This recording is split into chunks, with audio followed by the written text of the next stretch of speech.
So yan, bali siset na rin natin ang tamang higpit sa ating crankcase cover. Lahat ng 8mm na yan, may tamang higpit tayo dyan na 10 Newton meter. Okay, set natin sa ating torque wrench. Okay. Ayan, yung 0 nakatapat na sa 9. Focus natin. Okay yan. Tapos, add tayo ng 1 Newton meter. Okay, 0.4, 0.8, 0.9, 0.10. So, 9 plus 1, 10 Newton meter na to. Okay, lock natin tong knob.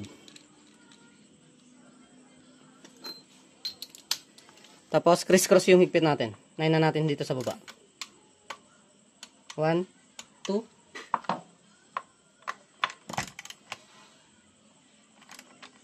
1, 2,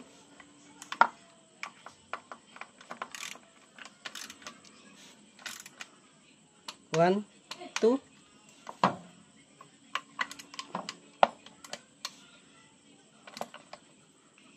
1, 2,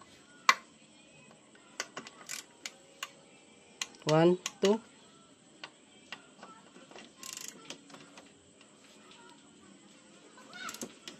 1, 2,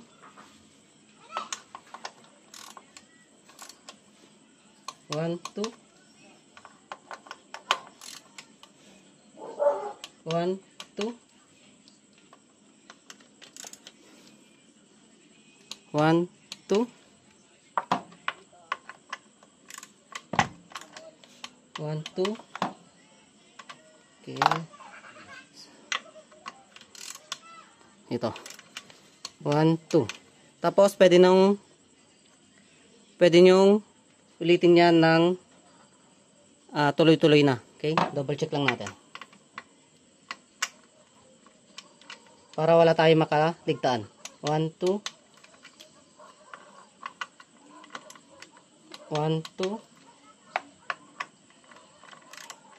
1, 2.